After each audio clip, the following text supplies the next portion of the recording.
the biometric national ID cards, the Ghana card, to the population. The Ghana card project was initiated by President Kufuor. So far, some 17 million people have been enrolled on the Ghana card by the NIA. I would like to note that between 2007 and 2016, only 900,000 Ghana cards were issued. With the Ghana card, the identity of the people, even dead people, can be established using their fingerprints. With the Ghana card, every Ghanaian, regardless of locations or status, whether rich or poor, now can be officially registered and recognized as a Ghanaian. Before this, it was possible for someone to be born, live, and die in Ghana without ever being registered. Identity fraud, age cheating, football age, people cheating on their retirement age, fake birth certificates, fake passports will no longer be possible with the Ghana card. What is So that's Dr. Mahmoud Bawumia there. Let me, before that quick break, that statement by Professor Bafo Agyemang about politicians, this is one that you've made consistently, yes, on the show, yeah, about the kind of politicians that we have. Excellent. And what we're dealt with. It's unique. You know, it's dishonesty. He said, yeah, but that's a Socrates. He's been talking about. Yes, Socrates says reference that you have made. But that's the general Let's rule. do Socrates. That's how come in the Republic, Socrates advocates for the philosopher king. Okay. Because they saying that, look, the politicians were so dishonest in Greece those days, right? So he advocates the philosopher king who have so much integrity, so much courage, so much wisdom. Okay, no illiberality. There's no unkind things like what Akufo-Addo did by destroying Agojo here in Godfrey Dame, you see, etc. Driving away Domlevo. You see, that's the illiberality, that wickedness. Okay, let me bring in Lawyer Akbar now. So, you see, when Professor Bafo Agyemang talks about the consistency, or in fact, the inconsistency, making reference to some of the things that Dr. Bawumia says it's difficult to convince the Ghanaian people otherwise. But before I come to what Prof said, I have that is something that is certainly going to be a Herculean task for you, as you made reference before to. I come to that, I have some quick refutations to make. First of all, Sami lied when he said that for the first time in 40 years, we defaulted on our loan and that it has never happened. I have with me a letter here dated February 18, 2025 from the Africa Development Bank and was addressed to Samuel D. Amir, Director, Debt Management Division, Ministry of Finance and Economic Planning. Subject, application of sanctions, arrears on bills due on 1st January 2015. And it reads. No, so is that February 18? What's the date? The letter is dated February 18, 2015. Yes. Okay, earlier you said 2025, so just... Not 2015. Okay. And it reads, we wish to inform you that as of today, we have not received full payment in respect of bank group bills as per the attached arrears report. Therefore, and in accordance with the bank group policy on loan arrears recovery, we wish to inform you that sanctions have been imposed on 1st February 2015. We could count on your prompt action for the timely settlement of the amounts due to enable the lifting of sanctions. So in 2015, under Mahama, we defaulted on our loan obligations to Africa Development Bank. I'm not sure 2015 to now is up to 40 years. So he lied. Number two, he said Bawumia is a chronic liar and therefore lacks the credibility to be president. And I think that as somebody who is passionately advocating for Mahama, he should be the last person to use the word credibility, especially on matters bordering corruption. Mr. Mahama is the only politician I know at the highest level who is incurably corrupt and visionless. There's absolutely no doubt about that. Based And on I'll what? substantiate that. Substantiate that. In February 2009, at least according to the Federal Court report on the matter of the infamous Airbus scandal, the court established conclusively that Mr. Mahama, as early as February 2009, was in constant email conversations with officials of Airbus. Alfred, we've all read the Crown's report, the decision in France, and that of the US.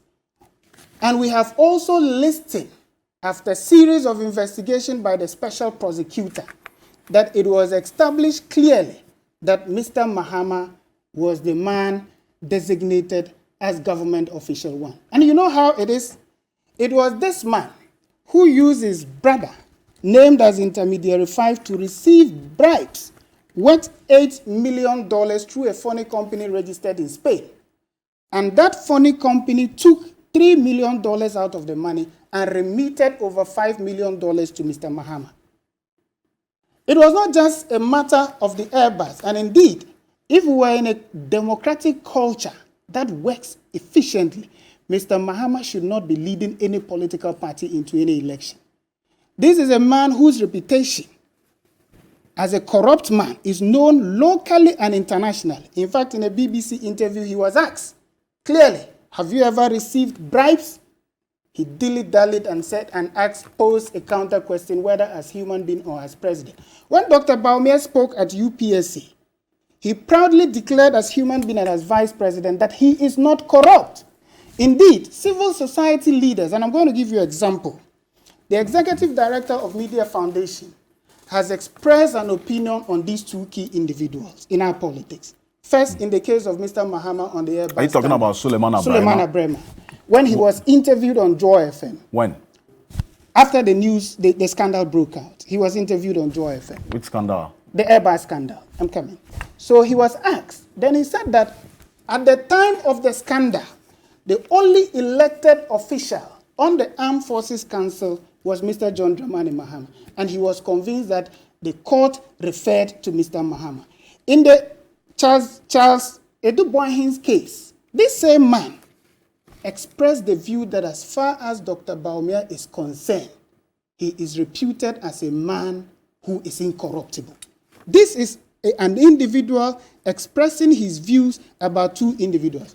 Alfred, for the first time in the history of our nation, that a sitting president, according to an attorney general, contemplated investigating Mr. Mahama for corruption allegations in the purchase of the Embraer jets from Brazil. It has never happened. Indeed, President Mills, according to Martin Amidu, went on to set up a 3-member committee to look into the procurement acquisition which Mr. Mahama championed.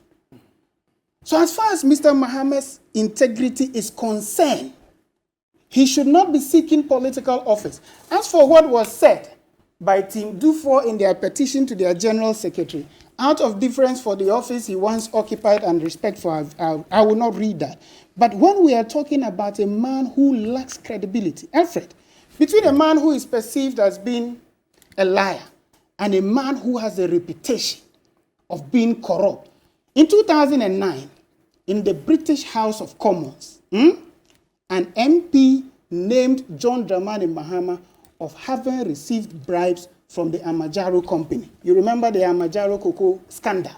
Mr. Mahama was named in the British House of Commons for having received bribes. Such is the character that Sami is passionately defending as a man of integrity. Such is between the two individuals, I would, and Mr. Pebo said that he kept referring to Socrates. If he has read the treatise of Sacred well and is clearly convinced by the, between the two individuals, we know the one who desires public resources. Mr. Mahama has demonstrated time and again. Before he exited office, it's public knowledge, he gave over 50% of our bauxite to his biological brother. When we came, we terminated the contract. They fought it all the way to the Supreme Court and lost.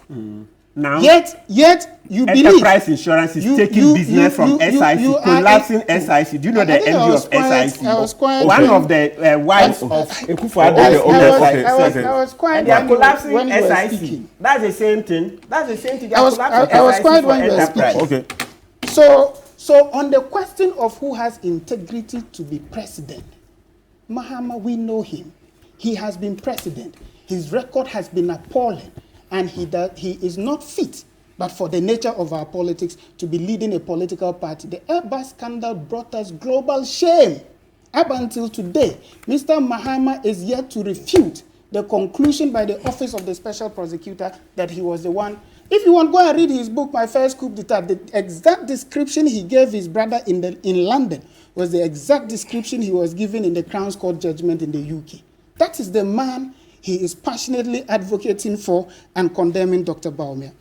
Secondly, on the question of Mahama leaving behind $250 million, yet again, my brother demonstrated his ignorance about the level of mess that we inherited. He's talking about $250 million. On 27th October 2017, this government issued a CD-denominated bond of 6 billion Ghana cedis to settle energy sector debt which accrued as of June 2016, owed by 5 major players in the energy sector, out of a debt portfolio of some 10 billion. If you have left $250 million and the new government had to raise $1 billion to refinance debt that you have created, you left absolutely nothing. And that was just 6 billion out of the 10 billion at that time. And this is a World Bank report. Importantly, he talked about jobs and proceeded to condemn the figure Dr. Bawumia used. And Dr. Bawumia was very clear. So the bonds that you issued to raise 1 billion, what was the purpose of that particular bond that you issued? To refinance the energy sector debt that they had left behind. As of June 2016. How much was the energy sector debt? Out of ECG. How much was the energy sector debt when you took over? Let me explain, Alfred. Out of the 10 billion, ECG, Gridco, Ghana Gas, Thermal Oil Refinery, and one of the energy sector players owed this amount of money, which was due. He again mentioned the fact that Dr. Bawumia lied when he said that we created 2.1 million jobs.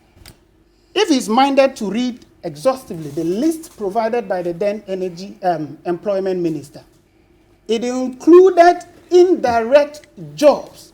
But in this presentation, we decided to focus on formal jobs in government and formal within the private. And Dr. Bawumia referenced that. So the 5 million he quoted, for example, included... You just shifted to something. I was talking about the debt that you made specific reference to, reason why you issued the bonds to raise 1 billion. You say you were using it to refinance the energy sector debt. I was asking how much of the energy sector debt was at the time when you took over. These companies, these 5 companies that I listed, owed 10 billion Ghana cedis plus, the equivalent of around $2.5 billion at that time. So, and government needed to refinance that.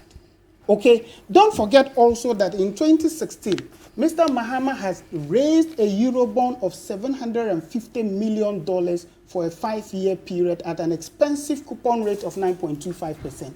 That was due in 2018, and the NPP had to raise an additional $1 billion to refinance, to pay in 3 installments this amount that Mr. Mahama had gone to collect from the international market. So when they talk about... Are you not going to leave us with debt? Are you not leaving with debt? No, take your time.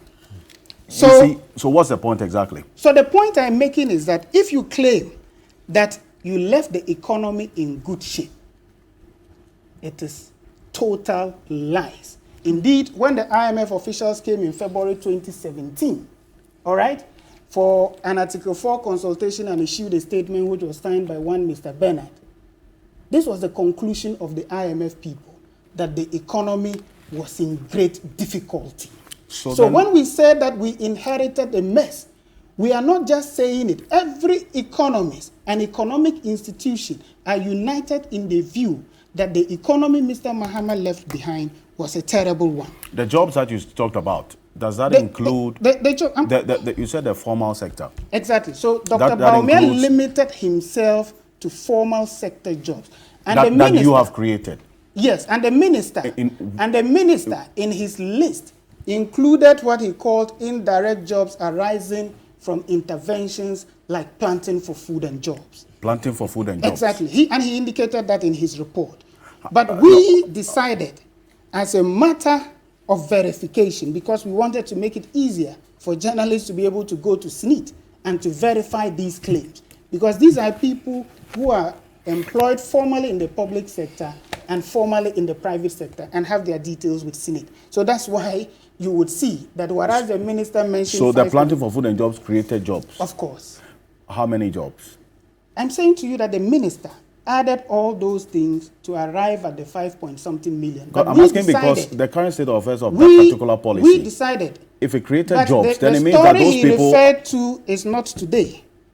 So you can't ask a question on the basis of today. The story he read to you... So I'm coming. You see, if you talk about job creation, it's not an event. Are you with me? So if you say that planting for food and jobs created jobs, and the current status of the policy is that policy is not in existence. To make a distinction between what Dr. Bawumia referred to, and he gave you a reference that according to SNIT, and he designated the jobs as public sector jobs, private formal jobs. And which sectors? So that we exclude... Well, no, which sectors have these jobs been created? So all agencies under various ministries since 2017 have been recruiting, so the numbers are available. Because once you are employed in the public sector, you need to do your SNIT registration. So SNIT has your details because you need to make your SNIT contributions. And so he specifically referred to formal sector jobs. On the issue... And does that include the NAPCO trainees who were given permanent employment? On the issue of unemployment, yet again, he demonstrated complete misunderstanding when he said that unemployment rate as of today is 14%. And then he referenced the annual household and expenditure survey conducted by the Ghana Statistical Service. I said Ghana Living Standard Service. And finance. Wait. I'm coming. Okay. So since you are quoting him. And finance by the World Bank. Okay, no, Akbar. The 13% use. Akbar, hold on. Since you are quoting him, I think we're all listening. The Ghana Living Standard Survey is different from the specific data you are making reference to. Yes, and this annual household expenditure survey conducted by the Ghana Statistical Service gave the unemployment rate today at 4.7%. And the records are there. Under Mahama in 2012, it was 5.9%. By the time he exited office, by the time he exited office, it was 5.5%. Under Akufo-Addo, it is 4.7%. And this is not the only institution that has done... No, unemployment is higher today. This is not the only institution that has done work. In fact, the World Bank, for example, has a platform that deals with unemployment data across the world. Okay? And this is what they said about Ghana's unemployment status as of 2022. And Mr. Kwebo is here, 3.9%. But, Akbar... So you cannot say that Bawumia lied because you have a contrary figure to what he stated. But importantly, at least let me just stay on the jobs. It's a very, very important point. So let's stay on the jobs. On the question of Dumso. No, let's stay on the jobs. No, I'll give you time to talk about the Dumso. Because if you look at, and I don't know if you believe in these percentages you just mentioned, but if you look at, one, the unemployment that was created as a result of the number of banks that went down. That's number one.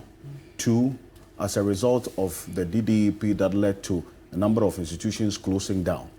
And you have not created enough employment avenues because the finance minister himself at the same UPSA auditorium, at the UPSA auditorium 2 years ago said that the public payroll is full. The fact remains that this government has created more jobs than any government in this Fourth Republic.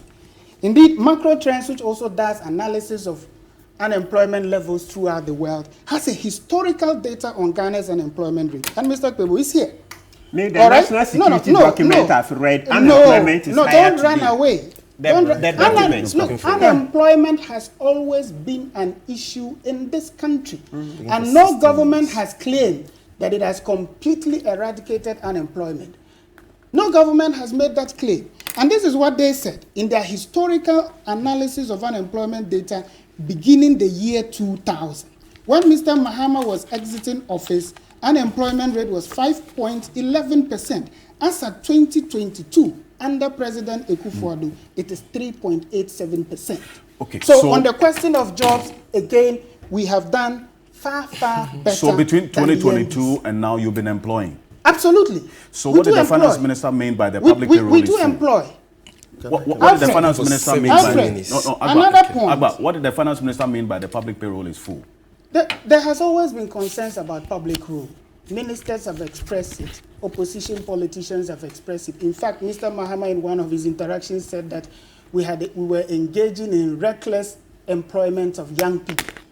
They said that. So as for the concerns in respect of wage, I'm not even talking about that. Concerns I made specific reference to the finance minister's government's ability to employ. That's a fundamental point. And Alfred, you again made a very erroneous claim. You say Dumso. Marked as. So let me deal with Dumso. I have here with me, of course, it is true that in March 2016, Dr. Bawumia had said, okay, after the State of the Nation address by Mr. Mahama, Dr. Bawumia had said that as far as he was concerned, Mr. Mahama didn't deserve credit. But that was in March. As at August 2016, ECG issued a Dumso timetable. And the last time I was here, Alfred, I told you that between January through to February, we were experiencing Dumso. His predecessor, Fred Agbanyo, did a public statement calling on the NPP government to fix Dumso. Indeed, and this is Mr. Ofosu Ampofo. And this story is where he stated that Mahama would have ended Dumso if NDC was retained in power.